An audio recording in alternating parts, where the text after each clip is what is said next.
Hello बच्चों, आज हम पढ़ेंगे बसंत भाग 3 से पाठ 3 बस की यात्रा, जिसे लिखा है हरिशंकर परसाई जी ने। और बस की यात्रा यह हरिशंकर परसाई जी की एक व्यंग्यात्मक कहानी है। और इस पाठ के द्वारा लेखक ने यह बताया है कि किस तरह से अधिक कमाई करने के लिए प्राइवेट कंपनी के मालिक कितनी टूटी फूटी खटारा बसें सड़कों पर चलाते हैं। कमाई के चक्कर में लोगों की जान से खिलवाड़ करते हुए उन्हें कोई संकोच नहीं होता है। चलिए पाठ शुरू करते हैं। बस की यात्रा। हम 5 मित्रों ने तय किया कि शाम 4 बजे की बस से चले। पन्ना से इसी कंपनी की बस सतना के लिए घंटे भर बाद मिलती है, जो जबलपुर की ट्रेन मिला देती है। सुबह घर पहुंच जाएंगे। हम में से 2 को सुबह काम पर हाजिर होना था, इसलिए वापसी का यही रास्ता अपनाना जरूरी था। लेखक और उनके 4 मित्र कंपनी के किसी काम से पन्ना आए थे। लेखक कहते हैं कि हम में से 2 को जो था सुबह काम पर हाजिर होना था, तो इसलिए लेखक और उनके मित्र जो थे उन्होंने तय किया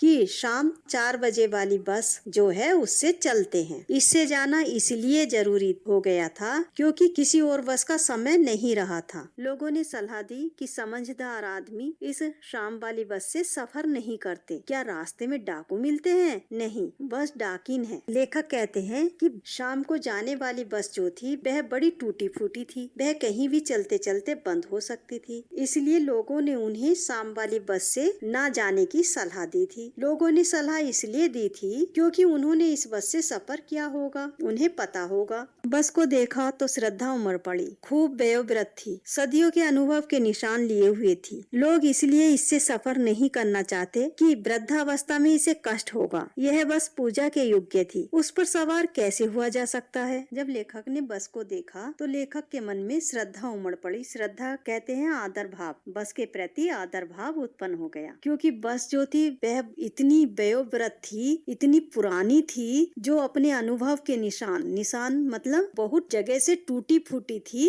इसलिए लेखक को ऐसा लगता था कि अगर इस पर हम बैठकर चलेंगे तो इसे इस उम्र में कष्ट होगा। यह बस पूजा के योग्य थी। योग्य कहते हैं लायक। यह बस जो थी बस पूजा के योग्य थी। जैसे इतनी उम्र हो गई है, अब उससे बहुत काम ले लिया गया है। यह बस बहुत कमाई कर चुकी, अब इससे और काम नहीं लेना चाहिए। यह बहुत थक चुकी है, अब इसे माला पहनाकर आराम के लिए खड़ा कर देना चाहिए। बस कंपनी के एक हिस्सेदार भी उसी बस से जा रहे थे। हमने उनसे पूछा, यह बस चलती भी है? वह बोले, चलती क्यों नहीं है जी, अभी चलेगी। हमने कहा, वही तो हम देखना चाहते हैं, अपने आप चलती है यह? हाँ जी, और कैसे चलेगी? गजब हो गया, ऐसी बस अपने आप चलती है। बस कंपनी के एक हिस्सेदार भी उसी बस से जा रहे थे। वह बस जो थी देखने में लग नहीं रही थी कि वह सवारी लेकर चल सकती है। वह बहुत पुरानी थी और बहुत जगह से टूटी फूटी थी। तो इसलिए लेखक ने जो बस कंपनी के हिस्सेदार थे उनसे पूछा कि ये बस चलती भी है या नहीं। उन्होंने कहा कि चलती है, बहुत अच्छे से चलती है। तो लेखक ने बोला कि यह अपने आप चलती है। लेखक को लगा कि इस बस की ऐसी हालत है तो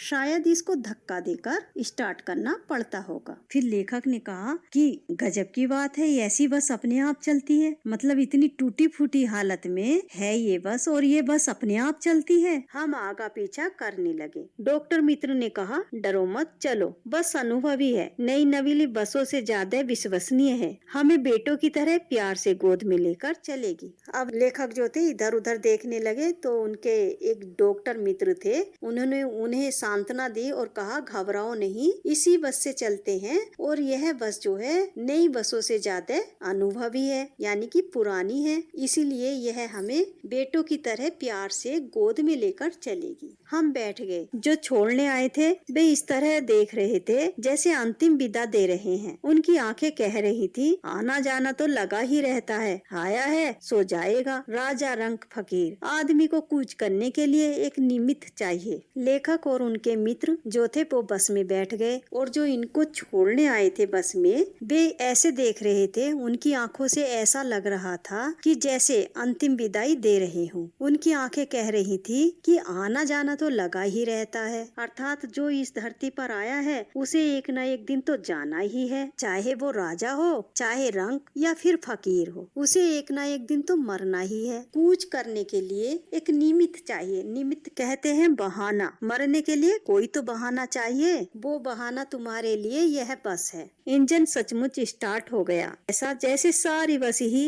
इंजन है और हम इंजन के भीतर बैठे हैं। कांच बहुत कम बचे थे, जो बचे थे उनसे हमें बचना था। हम फौरन खिड़की से दूर सरक गए। इंजन चल रहा था, हमें लग रहा था कि हमारी सीट के नीचे इंजन है। लेखक कहते हैं कि बस की इतनी बुरी हालत थी कि जैसे ही बस का इंजन स्टार्ट हुआ तो वह पुराना होने की वजह से इतनी जोर जोर से शोर करने लगा और इंजन ने सारी बस को हिला दिया। इससे लेखक को लगा कि सारी बस ही इंजन है और हम इंजन के अंदर बैठे हैं। अब बस में जो था कांच बहुत कम बचे थे, मतलब बस इतनी ज्यादा टूटी फूटी थी कि उसके कांच सब टूट गए थे और जो शेष बच गए थे उनसे हमें बचना था, क्योंकि इस बात का डर था कि कभी टूटकर हमारे ऊपर न गिर पड़े और चोट लग जाए। बस सचमुच चल पड़ी और हमें लगा कि यह गांधी जी के असहयोग और सविनय अवज्ञा आंदोलनों के वक्त अवश्य जवान रही होगी। उसे ट्रेनिंग मिल चुकी थी, हर हिस्सा दूसरे से असहयोग कर रहा था। पूरी बस सविनय अवज्ञा आंदोलन के दौर से गुजर रही थी। सीट का बॉडी से असहयोग चल रहा था और कभी लगता सीट बॉडी को छोड़कर आगे निकल गई है, कभी लगता कि सीट को छोड़कर बॉडी आगे भागी जा रही है। 8-10 मील चलने पर सारे भेदभाव मिट गए। यह समझ नहीं आता था कि सीट पर हम बैठे हैं या सीट हम पर बैठी है। लेखक कहते हैं कि बस सच में चल पड़ी और हमें लगा कि यह बस गांधी जी के असहयोग और सविनय अवज्ञा आंदोलनों के समय अवश्य ही जवान रही होगी। बच्चों, सन 1930 में गांधी जी ने ये 2 आंदोलन चलाए थे।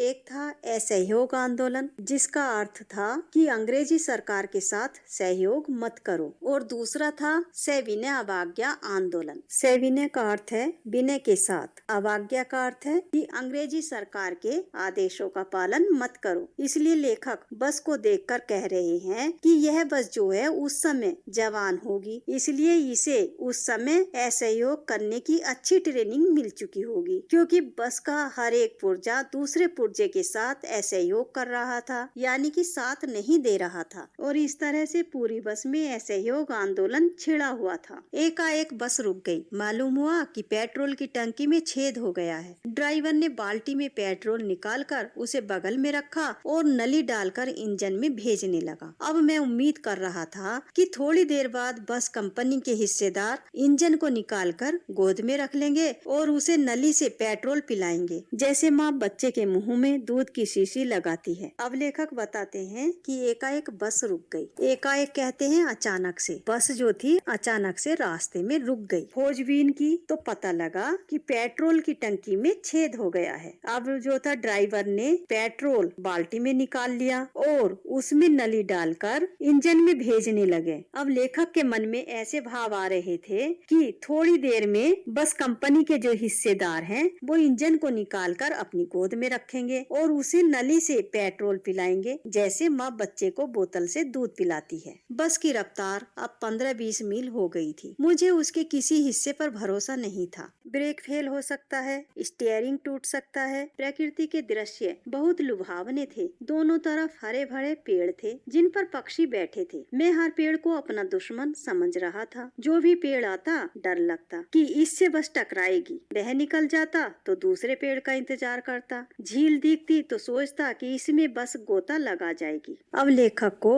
बस के किसी भी हिस्से पर भरोसा नहीं रहा था। बस इतनी कमजोर हालत में थी, इतनी टूटी फूटी हालत में थी। लेखक को डर लग रहा था कि वह कहीं भी कभी भी चलते चलते रुक सकती है, उसके ब्रेक फेल हो सकते हैं, स्टीयरिंग टूट सकता है। अब आगे लेखक कहते हैं प्रकृति का जो दृश्य था वो बहुत लुभावना था। दृश्य कहते हैं नजारा, लुभावना, मन को भाने वाला था। लेकिन लेखक को तो हर पेड़ अपना दुश्मन दिख रहा था। जो पेड़ दिखता तो लगता कि कहीं बस पेड़ से न टकरा जाए और दुर्घटना का कारण बन जाए, और कहीं झील दिखाई देती तो लेखक डरते कि कहीं बस झील में न गिर जाए। इस तरह लेखक का जो सफर था वो डर डर कर ही बीत रहा था। एकाएक फिर बस रुकी। ड्राइवर ने तरह तरह की तरकीबें की पर वह चली नहीं। सविनय अवज्ञा आंदोलन शुरू हो गया था। कंपनी के हिस्सेदार कह रहे थे बस तो फर्स्ट क्लास है जी, यह तो इत्तेफाक की बात है। अब लेखक बताते हैं कि अचानक से बस फिर से रुक गई थी। ड्राइवर ने बड़ी कोशिशें की लेकिन बस ने चलने का नाम ही नहीं लिया। लेखक कहते हैं कि देखो देखो बस कितनी बुरी हालत में है। फिर भी बस कंपनी के जो हिस्सेदार साहब थे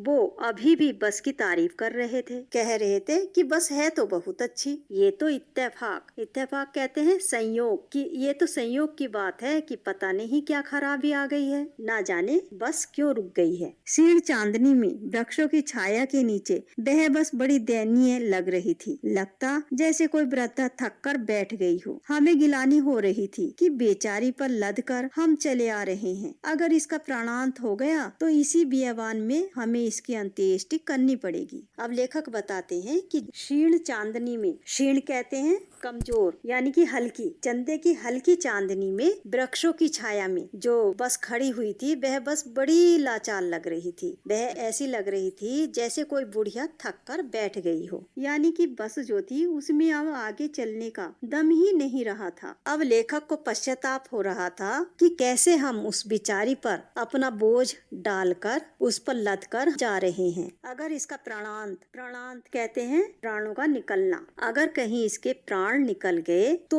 हमें इस बेवान का अर्थ है सुनसान, इस सुनसान जंगल में ही हमें इसकी अंतिम क्रियाक्रम करना पड़ेगा। हिस्सेदार साहब ने इंजन खोला और कुछ सुधारा, बस आगे चली। उसकी चाल और भी कम हो गई थी। धीरे धीरे वृद्धा की आंखों की ज्योति जाने लगी। चांदनी में रास्ता टटोल कर वह रेंग रही थी। आगे या पीछे से कोई गाड़ी आती दिखती तो वह एकदम किनारे खड़ी हो जाती और कहती, निकल जाओ बेटी, अपनी तो वह उम्र ही नहीं रही। लेखक बताते हैं कि अब हिस्सेदार साहब ने कुछ सुधारा, बस आगे चलने लगी, लेकिन उसकी चाल और भी कम हो गई थी। ऐसा लग रहा था कि जैसे बुढ़ापे के कारण उसकी आंखों की जो रोशनी है वो कम हो गई है और अंधेरे में रास्ता टटोल कर धीरे धीरे चल रही है। जैसे ही कोई गाड़ी आती दिखाई देती तो किनारे खड़ी हो जाती। ऐसा लगता कि जैसे वह कह रही है कि तुम निकल जाओ, कि मेरी अब तुमसे मुकाबला करने की उम्र नहीं रही। एक पुलिया के ऊपर पहुँचे ही थे कि एक टायर फिस करके बैठ गया। वह बहुत जोर से हिलकर थम गई। अगर स्पीड में होती तो उछलकर नाले में गिर जाती। मैंने उस कंपनी के हिस्सेदार की तरफ पहली बार श्रद्धा भाव से देखा। वह टायरों की हालत जानते हैं, फिर भी जान हथेली पर लेकर इसी बस से सफर कर रहे हैं। उत्सर्ग की ऐसी भावना दुर्लभ है। सोचा इस आदमी के साहस और बलिदान भावना का सही उपयोग नहीं हो रहा है। इसे तो किसी क्रांतिकारी आंदोलन का नेता होना चाहिए। अगर बस नाले में गिर पड़ती और हम सब मर जाते तो देवता बाहें पसारे उसका इंतजार करते, कहते वह महान आदमी आ रहा है जिसने एक टायर के लिए प्राण दे दिए, मर गया पर टायर नहीं बदला। अब लेखक बताते हैं कि जैसे ही पुलिया के ऊपर पहुँचे तो उसके एक टायर में पंचर हो गया और बस जो थी बहुत जोर से हिलकर रुक गई। अगर स्पीड में होती तो बस नाले में गिर जाती। लेखक के मन में हिस्सेदार के प्रति श्रद्धा इसलिए जागी कि हिस्सेदार साहब जो हैं वो ये जानते हैं कि बस कितनी टूटी फूटी है तथा टायर कितने खराब हो चुके हैं। उन्हें पता है कि बस की इतनी बुरी हालत है कि इस बस से चलने में जान को कितना बड़ा खतरा है। फिर भी वे इसी बस से सफर कर रहे हैं। अपने स्वार्थ के कारण अपनी और यात्रियों की जान से खेल रहे हैं। उत्सर्ग की ऐसी भावना, उत्सर्ग का अर्थ है त्याग। लेखक कहते हैं कि किसी के भी अंदर त्याग और बलिदान की इतनी ज्यादा भावना बड़ी मुश्किल से ही देखने में आती है। मतलब जब इनके अंदर त्याग और बलिदान देने की इतनी ज्यादा भावना है तो इस शक्ति का उपयोग कहीं अच्छी जगह होना चाहिए। तो इसलिए लेखक कहते हैं कि इन्हें तो किसी क्रांतिकारी आंदोलन का नेता होना चाहिए, इन्हें तो अच्छा होता। फालतू में ही बस में यात्रा करते करते खुद भी मरेंगे और यात्रियों को भी अपने साथ में मारेंगे। अगर बस नाले में गिर जाती और हम सब मर जाते। लेखक कहते हैं कि ऐसे में शायद देवता भी बाहें फैलाकर उसका स्वागत करेंगे और कहेंगे कि देखो ये वही महान आदमी है जिसने अपने साथ साथ इतने सारे यात्रियों को भी मार डाला है, जिसने अपने प्राण दे दिए, मर गया लेकिन टायर नहीं बदला, दूसरा घिसा टायर लगाकर बस फिर चली। अब हमने वक्त पर पन्ना पहुंचने की उम्मीद छोड़ दी थी। पन्ना कभी भी पहुंचने की उम्मीद छोड़ दी थी। पन्ना क्या, कहीं भी कभी भी पहुंचने की उम्मीद छोड़ दी थी। लगता था जिंदगी इसी बस में गुजरनी है और इससे सीधे उस लोक को प्रयाण कर जाना है। इस पृथ्वी पर उसकी कोई मंजिल नहीं है। हमारी बेताबी, तनाव खत्म हो गए। हम बड़े इत्मीनान से घर की तरह बैठ गए। चिंता जाती रही, हंसी मजाक चालू हो गया। अब लेखक बताते हैं दूसरा घिसा पिटा टायर बस में लगाया और बस फिर से चल पड़ी। अब लेखक को चिंता हो रही थी। जिस बस से लेखक यात्रा कर रहे थे उस बस का सभी कुछ टूटा फूटा था। पेट्रोल की टंकी में छेद हो गया था, पहिए खराब थे, इंजन खराब था, लाइट खराब थी और कांच भी सभी टूटे फूटे थे और बस इतने धीरे धीरे चल रही थी कि लग रहा था कि जिंदगी तो इसी बस में गुजर जाएगी और इसी बस से हम लोग उस लोक पहुंच जाएंगे, यानी कि इसी बस में मर जाएंगे। उनकी बेचैनी जो थी घर पहुंचने की वो अब समाप्त हो गई थी कि और कर भी क्या सकते हैं, जो होना है सो होगा। इसलिए बड़े आराम के साथ बैठ गए और हंसी मजाक चालू हो गया था। Thank you.